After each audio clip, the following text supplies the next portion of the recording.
Welcome everyone, this is मन्नत official YouTube channel. Class number 32 करेंगे और 32 से एक नए एरा की शुरुआत करेंगे क्लासेस के अंदर। 31 क्लासेस हमने आपको 2025 के बैच के अंदर कराई, दैट इज बैच 2.0 एमसीआरई। पुरानी क्लासेस जितनी भी 2024 की हैं, मोर देन 70 क्लासेस आपके लिए हेल्पफुल जरूर रहेंगी, तो उनको मिस आउट मत करना। इससे पहले जो classes including office procedures basically, क्योंकि ऑफिस प्रोसीजर हमने आपको अभी 2025 की बैचेस के अंदर नहीं करवाया है, तो वो क्लासेस हमारी आप पुरानी प्लेलिस्ट से विजिट करो और पुरानी प्लेलिस्ट आप रीड आउट करो। आपको एक एक चीज क्लियर हो जाएगी उनके अंदर। तो ऑफिस प्रोसीजर्स की जो भी 9-10 क्लासेस हैं, उसमें आपका जो भी पेपर्स के अंदर पूछा जाता है वो आप कर पाओगे। तो नए एरा की शुरुआत करेंगे क्लास नंबर 32 से। तो ये रिवीजन बैच होगा आपका। एमसीक्यू क्वेश्चंस आपके सामने होंगे, डिटेल्ड आंसर आपको बताया जाएगा, साथ के साथ एक क्वेश्चन से होपफुली आप 5-5 क्वेश्चन याद कर पाओगे, लर्न कर पाओगे। तो अब यही अप्रोच रहेगी एग्जाम तक, आपको इसी तरह से प्रिपरेशन करवाते रहेंगे। क्लासेस की पीडीएफ के लिए आप लोगों को क्या करना है वो आपको पता ही है। ये 2 टाइम्स रिपीट हो गया है email ID, that is mannatofficial@14। Just 1 minute. यहां पर आपको ईमेल आईडी शो हो रही है, ये mannatofficial14@gmail.com। तो ये रिपीटेड हो चुकी है 2 टाइम्स, आप देख सकते हैं ये पूरी की पूरी मेल आईडी डबल हो गई है यहाँ पर। तो जो भी हमारा फाउंडेशन कोर्स है आप उसको ज्वाइन कर सकते हैं, एमसीआरई 2.0 के नाम से है। स्पेसिफिकली डिजाइन किया है अभी आपके एमसीआरई एग्जाम के लिए। बाकी कोई भी ऐसा एग्जाम सीसीएस रूल्स एफआरएस जहाँ पे पूछे जाते हैं, ये हेल्पफुल रहता है। तो ज्वाइन कैसे करना है, मेल कर सकते हैं हमें, हमारे मेन टेलीग्राम चैनल पर आप विजिट कर सकते हैं। तो पीवाई के रिवीजन हम डिटेल्ड आंसर के साथ आज आपको करवाने वाले हैं। तो देखो, सीरियस आपको होना पड़ेगा, बिना सीरियस हुए आप काम नहीं कर सकते, है ना। क्योंकि जब एग्जाम का टाइम कम रहता है तो आपको थ्योरेटिकल सेक्शन भी अपने खुद की तरफ से पढ़ना पड़ता है, साथ के साथ जो भी आपको क्लासेस प्रिपरेशन कराई जाती है उन पर भी आपको फोकस रहना पड़ता है। चलो, तो एक नई अप्रोच के साथ स्टार्ट करते हैं। पहला क्वेश्चन आपके सामने, what are the responsibilities of CO, that is controlling officer, in respect of budget allocation. एक मिनट, यहां पे तो बताना है रिस्पॉन्सिबिलिटी क्या है कंट्रोलिंग ऑफिसर्स की अगर वो बजट एलोकेट करते हैं। तो क्या एक्सपेंडिचर बजट एलोकेशन से एक्सीड नहीं करना चाहिए? क्या एक्सपेंडिचर जो खर्चा हुआ है, किस पर खर्चा हुआ है, उसके फंड्स आपको प्रोवाइड करने चाहिए, किस कारण आपने खर्च किया है। और जो एक्सपेंडिचर हुआ है, क्या वो पब्लिक इंटरेस्ट में सार्वजनिक कार्यों के लिए हुआ है या नहीं हुआ है? क्या वो प्राइवेट वर्क के लिए तो खर्च नहीं कर दिया? Adequate control mechanism is functioning in his department for preventing detection of error, irregularities in the financial proceedings of his subordinate offices, to guard against waste and loss of public money। क्या है इसके अंदर? इसमें यही बताया गया है कि क्या पूरा का पूरा कंट्रोल है आपके डिपार्टमेंट में, ताकि आप गलतियों को रोक सको, रेगुलरिटीज हैं जो भी आपकी फाइनेंशियल ट्रांजेक्शन्स में, उनको आप सेफ गार्ड कर सको, ताकि सरकार का पैसा है, जनता का पैसा है, वो वेस्ट ना हो सके। तो कंट्रोलिंग ऑफिसर्स के बारे में पूछी गई, तो ये क्वेश्चन आपका जीएफआर रूल से आता है। तो जीएफआर रूल में कंट्रोलिंग ऑफिसर का जो ये है रिस्पॉन्सिबिलिटीज, तो उसका रूल नंबर क्या है वो तो डिस्कस कर ही लेंगे, बाकी साथ में नेक्स्ट ऑप्शन देख लेते हैं, ऑल ऑफ दीज। अब आपको यही बताना है कि इनमें से कौन सा आंसर ठीक है। क्वेश्चंस आप पढ़ चुके हो। वैसे responsibilities and controlling officers budget allocation का आपका रूल नंबर 26 के अंदर आता है, हमने आंसर भी मेंशन किया है। तो इसका आंसर बच्चों ई हो जाएगा। ई का मतलब क्या है, सारे के सारे ठीक है। Rule 26 of GFR. क्या है rule 26 of GFR? Rule 26 GFR, इसमें आपके जो कंट्रोलिंग ऑफिसर है, कंट्रोलिंग ऑफिसर, उनकी रिस्पॉन्सिबिलिटीज की बात की गई है। रिस्पॉन्सिबिलिटी, ठीक है, इसके अंदर क्या है, रिस्पॉन्सिबिलिटीज की बात की गई है कंट्रोलिंग ऑफिसर्स की। तो बेसिक यही चीजें हैं, रिस्पॉन्सिबिलिटीज जो ड्यूटीज हैं, ड्यूटीज कहो या रिस्पॉन्सिबिलिटीज कहो, ये बच्चों वही रिस्पॉन्सिबिलिटीज और ड्यूटीज हैं जो हमने आपको ऑप्शंस में दिखाई है ना। तो इसलिए रीराइट करने की जरूरत नहीं पड़ेगी, एज इट इज आप पढ़ोगे उस चीज को कि expenditure doesn't exceed the budget allocation, जितना आपको बजट एलोकेट हुआ है उससे ज्यादा आप लोगों ने खर्च नहीं करना है। एक्सपेंडिचर है वो आपका किस पर्पज के लिए खर्च हुआ है वो आपने नोट डाउन करना है, उसकी इन्फॉर्मेशन आपने देनी है। एक्सपेंडिचर जो इनकर हुआ है क्या वो पब्लिक इंटरेस्ट में हुआ है या नहीं हुआ है ये भी बताना होता है। पूरा का पूरा कंट्रोल मैकेनिज्म आपका कैसा है डिपार्टमेंट की फंक्शनिंग पर, ताकि आप रोक सको, पता लगा सको, और अनियमितताएं दैट इज इरेगुलरिटीज जो भी आपकी फाइनेंशियल प्रोसीडिंग्स में हुई हैं सबॉर्डिनेट ऑफिसर्स के द्वारा, उनको किस तरह से बचाना है, किस तरह से उनको वेस्ट होने से पब्लिक मनी को बचाना है। तो everything are the responsibilities of controlling officer in respect of budget allocation. तो बच्चों रूल नंबर 26 है, याद कर लेना, बेसिकली हम आपको समझा चुके हैं इसके बारे में। ठीक है, अब नेक्स्ट क्वेश्चन देख लेते हैं, अंडर द रिवाइज्ड पे स्ट्रक्चर। रिवाइज्ड पे स्ट्रक्चर कौन सा है, दैट इज 7 CPC जब से आया, तो एनुअल जो इंक्रीमेंट है वो कब से अलाउेबल है, annual increment is allowable at the rate of. तो बेसिकली यहां पे आप क्वेश्चन देखोगे, क्वेश्चन में क्या है, क्वेश्चन के अंदर आपको क्या मिलता है, क्वेश्चन में साफ साफ लिखा है कि एनुअल इंक्रीमेंट है वो कितना होता है, 2% होता है बेसिक का, 3% होता है बेसिक का, 4% होता है बेसिक का, या नहीं होता है।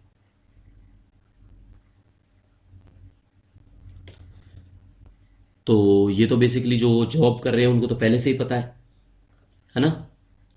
तो ये क्या है आपका 3% ऑफ द बेसिक पे होता है, क्या होता है 3% ऑफ द बेसिक पे। तो देखो इसके बारे में थोड़ा सा डिस्कस कर लेते हैं। अब रिवाइज्ड पे का पूछा तो आपसे ये भी पूछ सकते हैं रिवाइज्ड पे, ये CCS का रिवाइज्ड पे रूल आया था 2016 के अंदर, ठीक है, और इफेक्टिव कब से हुआ, इफेक्ट हुआ 1 जनवरी 16 में आया था, तो 16 से, ठीक है। एक क्वेश्चन आपको ये याद हो गया। अब ये हम सारा जितना बताएंगे रिवाइज्ड पे का आपको बताने वाले हैं, ठीक है। फिटमेंट फैक्टर, इसी के अंदर एक चीज थी जो आई, कितना था वो था आपका 2.57। इसका मतलब क्या हुआ, इस फिटमेंट फैक्टर से जो आपकी ओल्ड बेसिक थी 2016 से पहले, ओल्ड बेसिक पे जब 7 CP आया तो उन्होंने क्या कर दिया, बेसिक पे को एक फैक्टर के साथ में मल्टीप्लाई कर दिया जिसको फिटमेंट फैक्टर बोला गया, और न्यू बेसिक आपकी निकल के आ गई, ठीक है, दैट इज फिटमेंट फैक्टर। अब हम टॉपिक की जिसकी बात करेंगे वो करते हैं एनुअल इंक्रीमेंट। तो एनुअल इंक्रीमेंट का क्या प्रोसीजर है आप सबको पता है, 3% होता है, या तो 1 जनवरी को लगता है इंक्रीमेंट या 1 जुलाई को लगता है, सब्जेक्ट टू द कंडीशन, ठीक है, जैसे आपकी कंडीशन होगी, जैसे ही आपकी अपॉइंटमेंट की डेट होगी उसके हिसाब से मिलता है। क्लियर हो गया, चलो। तो रिवाइज्ड पे का जो क्वेश्चन था एक बार आपको क्वेश्चन दिखा देते हैं, अंडर द रिवाइज्ड पे structure the annual increment is allowable at the rate of. तो ये साफ साफ आपको क्लियर हो जाएगा कि जो इसके अंदर एनुअल इंक्रीमेंट है वो कब से है, 1/1/2016 को ही आपके रूल आए, तब से ही ये चीजें डिसाइड हो चुकी थी, और इसके अंदर ही आपका सारा का सारा जो है क्लियर हो जाता है। तो बेसिकली क्या है, फिटमेंट फैक्टर का हमने आपको बता दिया, एनुअल इंक्रीमेंट का आपको बता दिया, और कुछ चीजें हैं ऐसी जो शायद हमें डिस्कस करनी है, बताओ।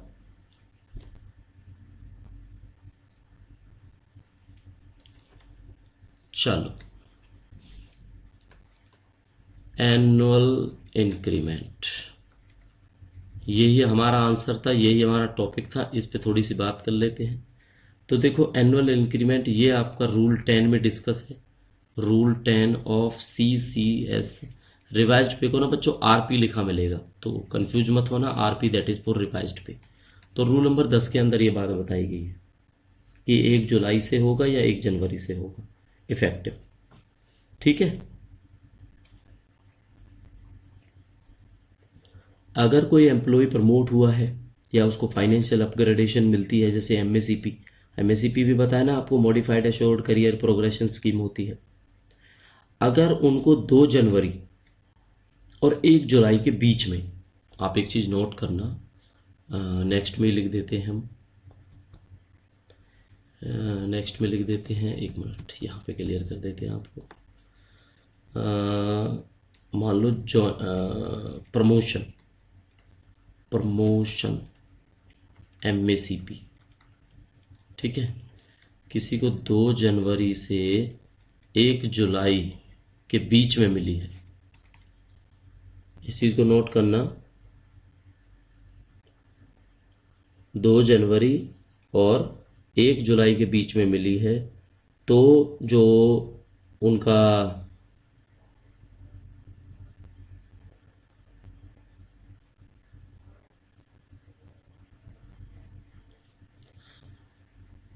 इंक्रीमेंट है जो वो जुलाई में डिसाइड होगा, जुलाई में। ठीक है, ये क्लियर लिखा हुआ है।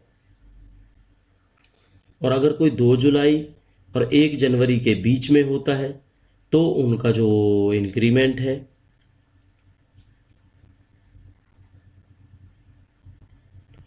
वो आपका 1 जुलाई को ही माना जाएगा। ठीक है। अगर कोई एम्प्लॉय प्रमोट हुआ है, अपॉइंट हुआ है नॉर्मल हायरार्की के अंदर एमएसीपी में, तो अगर 2 जुलाई 2016 और 1 जनवरी 2017 के बीच में हुआ है तो फर्स्ट इंक्रीमेंट उनका 1 जुलाई 2017 को लग जाएगा। क्लियर हुआ? मतलब इंक्रीमेंट लगने के लिए 6 महीने तो मिनिमम चाहिए होते हैं। तो ये कंडीशन है। बाकी डीपली तो मुझे नहीं लगता आपको जाने की ज़रूरत है। रिवाइज्ड पे का अगर आप पढ़ना चाहो तो पढ़ सकते हो, रिवाइज्ड पे के रूल के बारे में।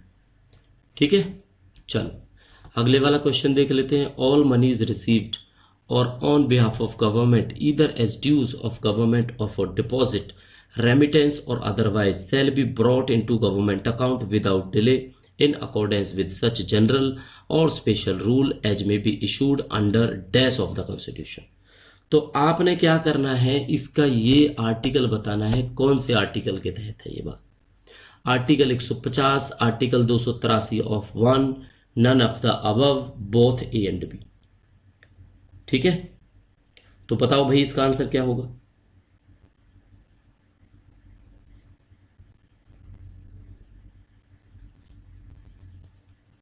चलो आंसर हम आपको बता देते हैं। इसका आंसर होगा बच्चों आपका आर्टिकल 150 और 283 दोनों के दोनों। ये बात हमारे रूल नंबर 7 में बताई गई है जीएफआर के। तो रूल नंबर 7 क्या है समझा दे थोड़ा सा। इतना ही है ये जितना लिखा है कि जितनी भी मनी रिसीव हुई है, चाहे वो भारत सरकार के रिस्पेक्ट में हुई हो, डिपॉजिट हुई हो, रेमिटेंस हुई हो, कुछ भी हुई हो, तो वो गवर्नमेंट अकाउंट में बिना किसी डिले के भेज देनी चाहिए, चाहे कोई जनरल ऑर्डर निकाले या स्पेशल ऑर्डर निकाले। ठीक है, तो वो है आर्टिकल 150 और 283 1 ऑफ द कॉन्स्टिट्यूशन। साफ साफ लिखा हुआ है। ठीक है, तो डिस्क्रिप्शन की इसके अंदर कोई जरूरत नहीं है, हमने आपको क्लियर कर दिया। चलो नेक्स्ट क्वेश्चन आ जाता है। Sanction for any fresh charge shall unless it is specially renewed lapse of if no payment in whole or in part has been made during a period of days from the date of such sanction। साफ साफ लिखा हुआ है, अगर कोई fresh charge अगर specifically renew नहीं हुआ है तो अगर पेमेंट नहीं होती है तो कितने दिन के अंदर लैप्स हो जाता है वो, 6 महीने, 12 महीने, 9 महीने या नथिंग। तो इसका आंसर होगा 6 महीने। ठीक है, तो 6 महीने के अंदर अंदर रूल नंबर 30 में ये बात बताई गई है कि 6 महीने के अंदर अंदर अगर ट्रांजैक्शन का कोई रिन्यूअल नहीं हुआ है तो उसको कैंसिल मान लिया जाता है।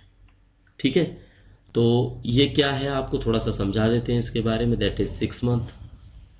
चलो ये आता है आपका लैप्स ऑफ सैंक्शन के अंदर, लैप्स ऑफ सैंक्शन। तो लैप्स ऑफ सैंक्शन है जो वो रूल नंबर 30 है जीएफआर का, ये हमने आपको आंसर में ही क्लियर कर दिया था। अब देखो इसके अंदर अंदर याद रखने वाली पॉइंट कौन कौन से हैं।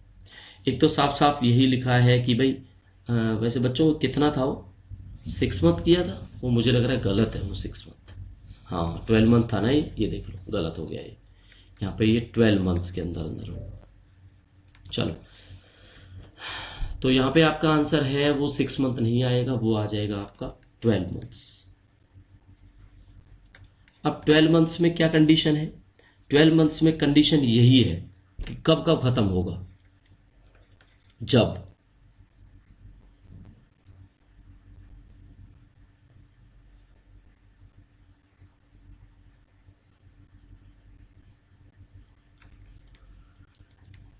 Period of currency, period of currency अगर सैंक्शन में प्रेस्क्राइब्ड है, सैंक्शन में प्रेस्क्राइब्ड है तब लैप्स होगा। ये हर चीज ये नहीं है 12 महीने में लैप्स होगा, लेकिन अगर पीरियड उसमें मेंशन है तो तभी लैप्स होगा।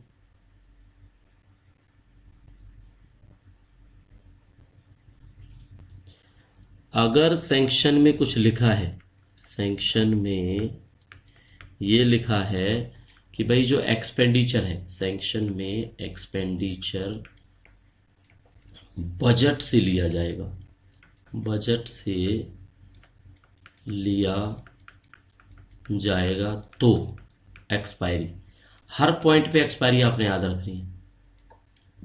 तब कब एक्सपायर होगा, फाइनेंशियल ईयर की क्लोजिंग पर, क्लोजिंग पर। समझ में आया, F Y that is financial year. तो जब आपका फाइनेंशियल ईयर क्लोज होगा तब ये लैप्स होएगा सैंक्शन। ठीक है, क्लियर हो गया ये।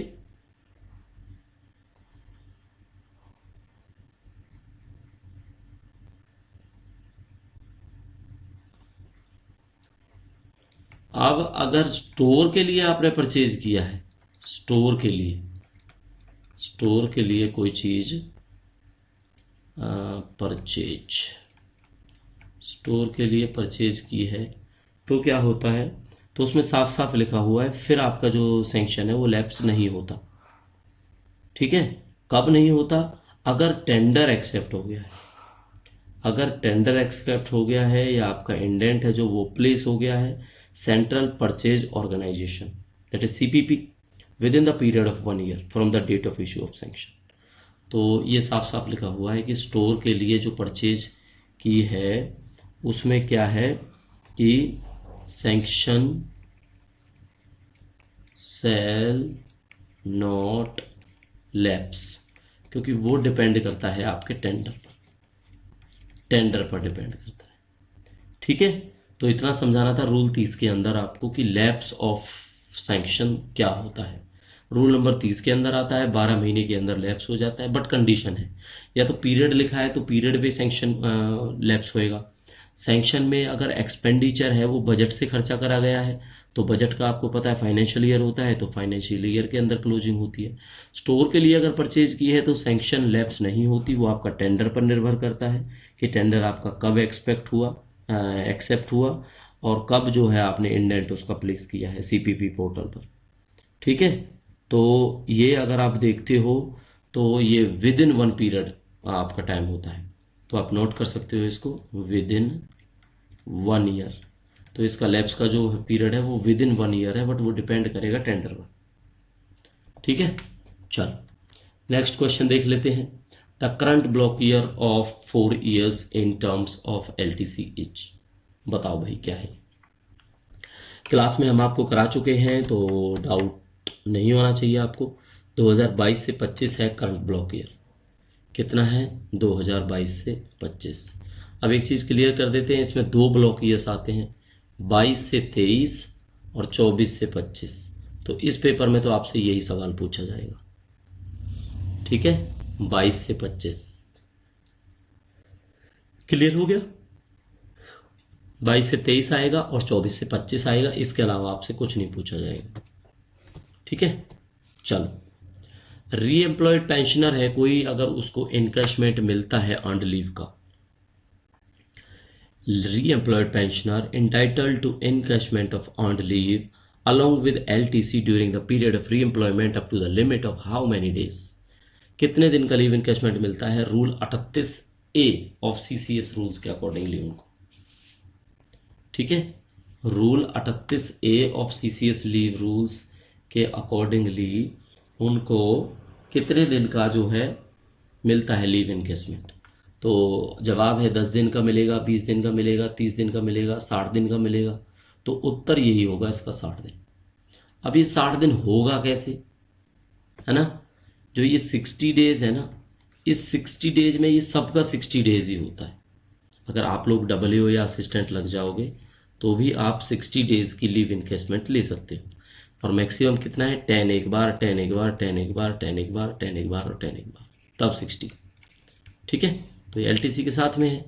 अब क्या है, कोई री एम्प्लॉयड जो हुआ है, री एम्प्लॉयड। अब री एम्प्लॉयड के केस में क्या होगा? री एम्प्लॉयड के केस में यही होगा, मान लो उन्होंने अपनी पहली सर्विस के दौरान 30 ली हुई है, तो अब उनकी 30 बचेंगी, 30 बैलेंस। अगर उन्होंने 50 पहले ही ली हुई है तो 10 बैलेंस बचेगा। मतलब यही है कि उनको अलग से 60 नहीं मिलेंगी। ये रूल नंबर 38A के प्रोविजन के हिसाब से लिमिट है कि हाउ मैनी डेज का आपको लीव इनकैशमेंट मिल सकता है। ठीक है, क्योंकि वो री एम्प्लॉयड पेंशनर है, भले ही रहो, पर साफ साफ लिखा हुआ है including the number of days for which encashment has been allowed along with LTC while in service. ठीक है, including the number of days, as it is है तो 60 दिन होगा इसका। ठीक है, चल 7th क्वेश्चन देख लेते हैं बच्चों। Wherever employees opt for catering service while booking the tickets. अब एलटीसी का लेक्चर आपने अच्छे से लिया होगा तो सर के क्वेश्चन का जवाब दे पाओगे। हमने बताया आपको, अगर आप टिकट बुक कर रहे हो उस टाइम पे ही अगर कैटरिंग का ऑप्शन आता है और आपने ले लिया तो अब उसका रिम्बर्समेंट मिलेगा या नहीं मिलेगा? तो ये हम बता चुके थे आपको, ये मिलेगा बच्चों। ठीक है, क्या होगा? ये आपका अलाउड रहेगा। कब अलाउड नहीं रहेगा वो बता देते हैं। ठीक है, कैटरिंग, कैटरिंग एलटीसी में अगर टिकट बुकिंग के टाइम आप कैटरिंग ऑप्ट ना करो तब आप कैटरिंग चार्जेस रिम्बर्समेंट नहीं अवेल कर सकते। समझ में आया आपको? इसका मतलब यही है, टिकट बुकिंग के टाइम पे अगर आपने ऑप्शन चूज कर लिया कि भाई मेरे को कैटरिंग मिल जाएगी तो रिम्बर्समेंट आपका टिकट के साथ हो जाएगा। लेकिन अगर आपने नहीं लिया, आप बाद में ट्रेन में या फ्लाइट में आप बाद में अपना कैटरिंग के लिए पे करते हो और फिर सोचते हो कि उस पे के बाद में रिम्बर्समेंट ले लूँगा, तो रिम्बर्समेंट अलाउड नहीं है। तो यही याद रखना है आपने। ठीक है, अगला क्वेश्चन आ जाता है, reimbursement under the leave travelling concession scheme shall not cover. Reimbursement क्या कवर नहीं करता? पढ़ के देखो आप चीज़ें। Incidental expenses on local journey, आप कोई जर्नी कर रहे हो, खुद का जो खर्च कर रहे हो, ऑटो से जा रहे हो, कुछ भी कर रहे हो उसमें, तो उसका रिम्बर्समेंट नहीं मिलता। Expenditure incurred on local journey, तो साफ साफ है लोकल्स का आपको नहीं मिलता। ठीक है, तो रिम्बर्समेंट आपका कवर नहीं होता है जब आप ये इंसिडेंटल एक्सपेंसेस करते हो लोकल जर्नी पर या एक्सपेंडिचर इनकर करते हो लोकल जर्नी पर। तो ये है बच्चों आपका रूल नंबर 13। ठीक है, रूल 13 ऑफ एलटीसी आपका क्या बोलता है? Reimbursement of LTC claim. ठीक है जी, क्लियर हो गया?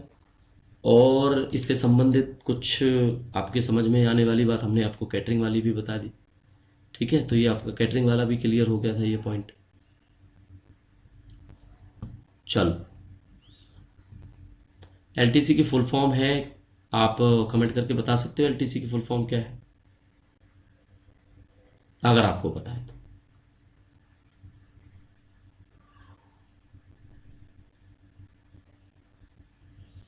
चलो, लीव ट्रैवल कंसेशन बोला जाता है इसको। क्वेश्चन 9 पे आ जाते हैं, अगर कोई गवर्नमेंट सर्वेंट रिजाइन करता है, रिटायर हो जाता है सर्विसेज से, या जॉब को छोड़ देता है बिना वापस ड्यूटी पे आए, तो कितने पीरियड की जो स्टडी लीव है he shall be required to refund. Study leave का क्वेश्चन है, तो जवाब दो आप इसका। जब आप नहीं बता पाएंगे तब हम बताएंगे आपको इसका आंसर, है ना। चलो, तो actual amount of leave salary देना पड़ेगा, कॉस्ट ऑफ फीस देना पड़ेगा, ट्रैवलिंग एंड अदर एक्सपेंसेस जो भी उसने खर्चा किए हैं गवर्नमेंट ऑफ इंडिया के, अगर तो वो खर्चा देना पड़ेगा, या क्या करना पड़ेगा बताओ।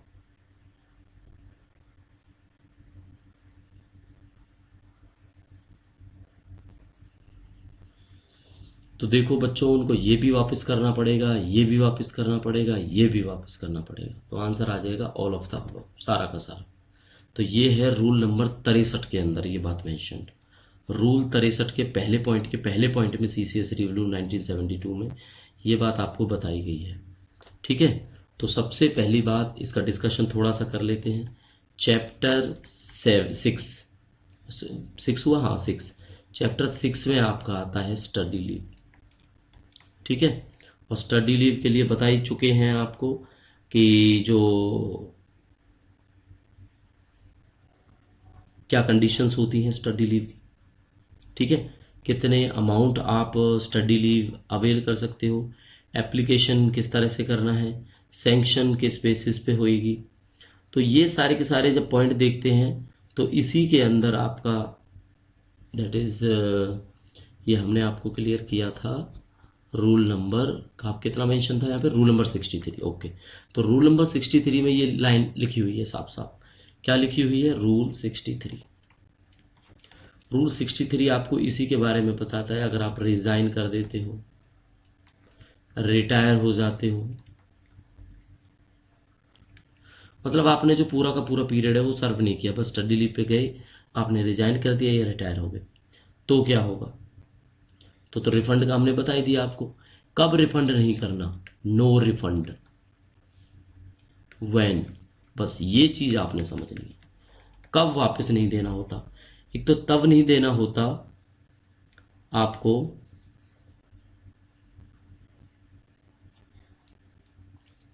जब गवर्नमेंट सर्वेंट अगर स्टडी लीव से वापस आता है और उसको मेडिकल ग्राउंड पर परमिट किया जाता है, मेडिकल ग्राउंड रिटायरमेंट, तो भाई उससे कोई पैसा नहीं लिया जाएगा, कोई फीस नहीं ली जाएगी, कोई लीव सैलरी नहीं ली जाएगी। एग्जैक्टली क्लियर हो गया आपको मेडिकल ग्राउंड। अगर कोई government servant return to duty from study leave वापस आता है और उनको डेप्यूट कर दिया जाता है किसी ऑटोनॉमस बॉडी के अंदर जो गवर्नमेंट ऑफ इंडिया के कंट्रोल में है, और फिर उसको उस वजह से रिजाइन करना पड़ता है फ्रॉम द सर्विस, ठीक है,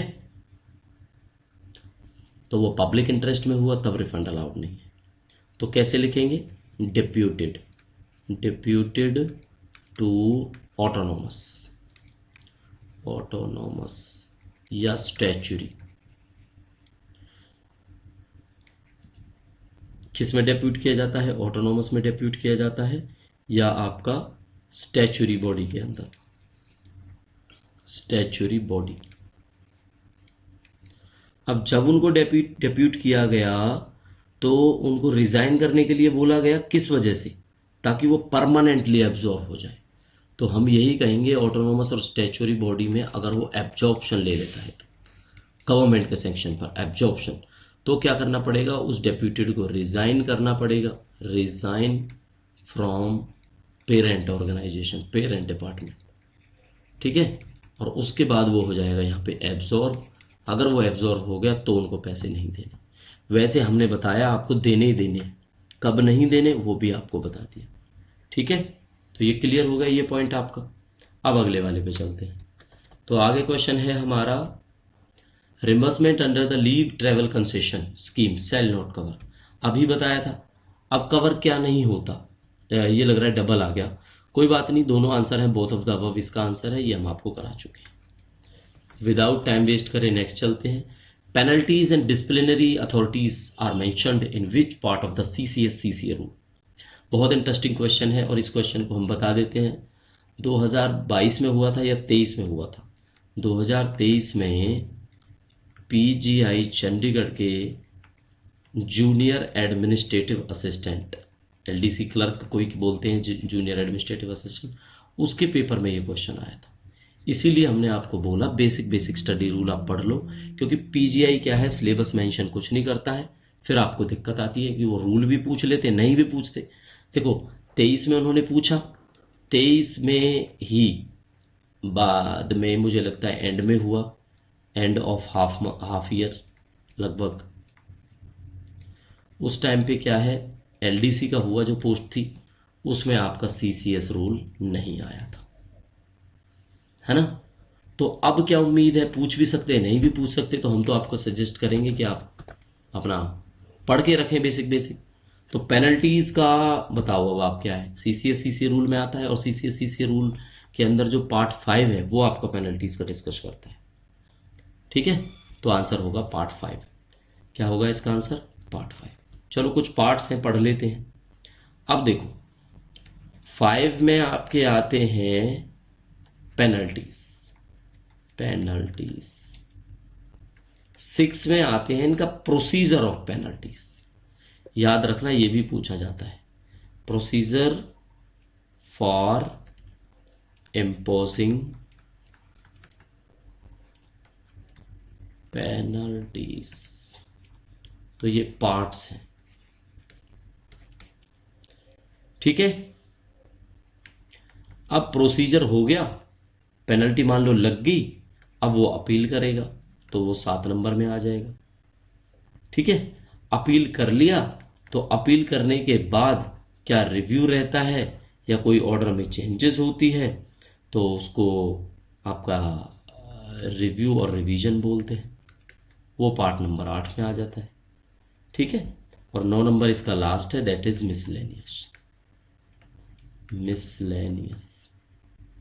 तो ये पार्ट पेनल्टी का ही बेसिकली पूछा गया है, तो हम तो आपको सलाह देंगे आप सारा ही पढ़ लो। तो पहले वाले में तो जनरल है, टाइटल आता है। दूसरा जो पार्ट है बच्चों आपका, उसके अंदर जॉब्स का क्लासिफिकेशन है। अभी क्वेश्चन हमने इससे भी पूछा हुआ है, तो आप अभी जवाब दे दोगे उसका फटाक से। पार्ट 3 के अंदर आती हैं आपकी अपॉइंटिंग अथॉरिटीज, कि कौन कौन सी अथॉरिटी किस किस पोस्ट के लिए बनी है, अपॉइंटिंग अथॉरिटी। और 4 नंबर लास्ट है, बाकी 5 से हम आपको बता ही चुके हैं।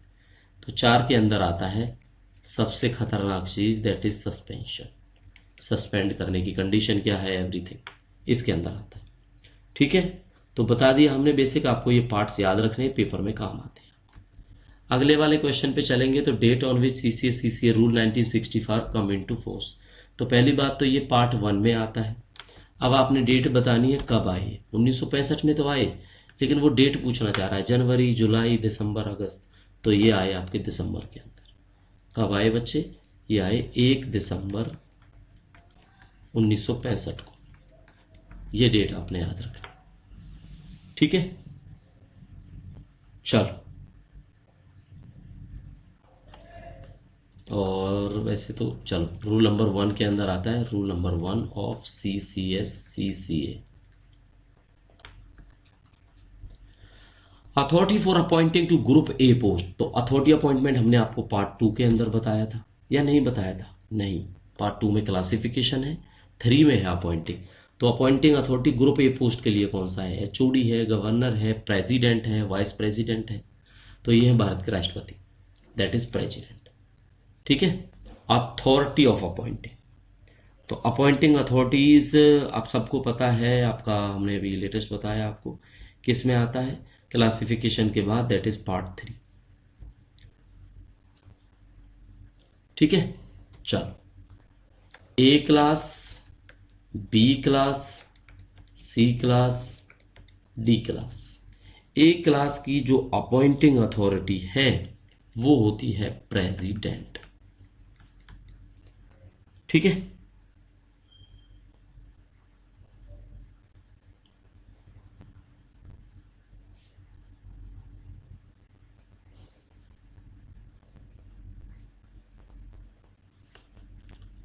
बी सी डी इनके लिए अथॉरिटीज प्रेस्क्राइब होती हैं, अथॉरिटीज प्रेस्क्राइब्ड, वो लिखी होंगी कि कौन अपॉइंट करेगा। ठीक है, किसी को भी डेलीगेट कर सकते हैं पावर, बट ए के लिए प्रेसिडेंट आपने याद रखना। क्वेश्चन आ जाता है 14, suspension of government servant. Suspension का पढ़ाया था अभी आपको, किस में आता है सस्पेंशन? पार्ट 4 के अंदर आता है। किस में? सीसीएस के, सीसीएस सीसीए 1965 के पार्ट 4 में आता है सस्पेंशन। चलो, याद हो गया। अब ये बताओ सस्पेंशन का मतलब क्या है? क्या वो ऑफिस विदाउट सैलरी ज्वाइन करेगा, एक तरह की पेनल्टी है, या टेम्परेरी विड्रॉल ऑफ ड्यूटीज है, या नन ऑफ द अबव है? क्या होता क्या है इसके अंदर? तो सस्पेंशन में क्या होता है? टेम्परेरी विड्रॉल ऑफ ड्यूटीज आता है इसके अंदर। ठीक है, बट ये रूल नंबर कुछ गलत नहीं लग रहा? अच्छा ठीक है, ठीक है, रूल नंबर 10 में ही आता है ना सस्पेंशन। रूल 10 आपका आता है सस्पेंशन, और पार्ट कौन सा है? पार्ट 4। Rule 10 part 4। अब रूल 10 का पार्ट 4 नहीं है, पार्ट 4 के अंदर रूल 10 है। तो सस्पेंशन का बेसिकली आपको बता दिया। अब अगले क्वेश्चन पे चलेंगे, तो ये शायद हमारे क्लास का लास्ट क्वेश्चन हो सकता है। Name the authority competent to place a government servant under suspension. तो भाई ये तो सस्पेंशन के ही पीछे पड़े हैं, सस्पेंशन का ही क्वेश्चन है, आपको जवाब देना पड़ेगा। ठीक है, तो बताओ सस्पेंशन में क्या है? तो साफ साफ लिखा है आपका, सस्पेंशन जो है वो टेम्परेरी विड्रॉल ऑफ ड्यूटीज होता है। तो 24 घंटे, 48 घंटे, नेम द, ये तो गलत नहीं हो गया? Name the authority competent to place a government servant under suspension. अब ये क्वेश्चन गलत हो गया। ये डिटेंशन की बात की थी कि अगर 48 आवर से ज्यादा कोई डिटेंड इन कस्टडी है तो उसको सस्पेंड मान लिया जाएगा। चलो क्वेश्चन को चेंज ही कर देते हैं हम। More than dash hours of custody detention, तो उसको सस्पेंड मान लिया जाता है, सस्पेंडेड। अब दो जवाब, तो इसका जवाब हम दे ही चुके हैं, 48 घंटे होता है। ठीक है,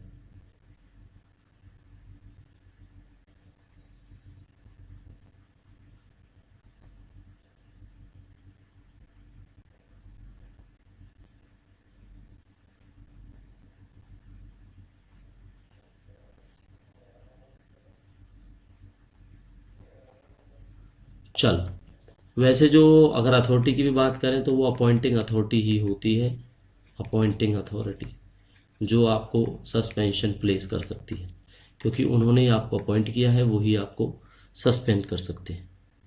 तो बेसिकली ये ही डिस्कशन आपके क्लास के अंदर था। फर्स्ट तरीके से हमने रिवीजन कराया है, तो रिवीजन में जो डिटेल्ड में बात करनी थी वो डिटेल्ड में भी हमने करी है। इस हिसाब से ये हुआ 15 के क्वेश्चंस कराने के बाद होपफुली हम कह सकते हैं कि 50 क्वेश्चंस हमने लर्न कर लिए हैं। इसी तरह से सेशन चलता रहेगा, कुछ सजेशन हो आप सजेशन प्रोवाइड करना। अगर देखो 15 की जगह मैं इसी सेशन में 50 क्वेश्चन लेके आता आपके लिए, और 50 क्वेश्चन का सीधा क्वेश्चन होता और आंसर पढ़ता, क्वेश्चन होता आंसर पढ़ता, तो वो क्या करते हो? तो वो तो आप अपना इसमें भी पढ़ सकते हो, है ना, जो हमारे प्लस मेंबर्स हैं जो मॉक टेस्ट में भी पढ़ सकते हैं वो ये सारी चीज़ें। लेकिन क्या है, क्वेश्चन के अंदर क्वेश्चन ढूंढना, क्वेश्चन के अंदर आंसर ढूंढना, उससे क्या है एक बॉम्बार्डिंग होती है क्वेश्चंस की, और आपके दिमाग में सारी चीज़ें फिट हो जाती हैं। तो ये तरीका, ये मेथड हम इसी तरह से कंटिन्यू करेंगे आपके साथ। फर्दर सजेशन के लिए वेट करेंगे आपका। और जितने भी बच्चे जो हमारे मेंबर हैं टेलीग्राम चैनल पर, एसएसओ सोशल सिक्योरिटी ऑफिसर का हमें पता है डेफिनेटली उन्होंने फॉर्म फिल किया है। ठीक है, तो अगर फॉर्म फिल किया है तो क्लास 1 हमने आपके लिए अवेलेबल कराई है कल, तो आप उसको भी देख सकते हो अगर आपने अभी तक नहीं देखी है तो। एसएसओ के लिए देखो स्पेसिफिकली हम कोई बैच लॉन्च नहीं करने वाले, इतना टाइम नहीं है। अगर इनके लिए बैच लॉन्च करते हैं तो हमारा जो प्राइम सब्जेक्ट है दैट इज़ डब्ल्यू असिस्टेंट, उससे हम दूर हट जाएंगे और वो गलत होगा क्योंकि उसके अंदर हमारे बच्चे काफ़ी जुड़े हुए हैं। तो व्यू चाहे वीडियो पे भले ही कितने भी कम आए, लेकिन हम आपको प्रिपेयर कराते रहेंगे। तो कल ये डिसाइड किया था कि एसएसओ के लिए भी, क्योंकि इसमें से ही कुछ बच्चे हैं, वैकेंसीज इसके अंदर अच्छी खासी है, 238 वैकेंसी इसके अंदर है, और जो डब्ल्यू असिस्टेंट पढ़ रहे हैं उसके अंदर केवल 29 है। तो 29 के लिए हम पढ़ा ही रहे हैं, 238 के लिए भी जितना हमसे बन पाएगा हम आपको तैयारी करवाएंगे। तो क्लासें बच्चों कंटिन्यू करते रहिए। एसएसओ की सेकंड क्लास भी बहुत जल्दी आने वाली है, आपको इंटीमेट कर देंगे। तो मिलेंगे नई क्लास में, तब तक के लिए thank you and see you soon.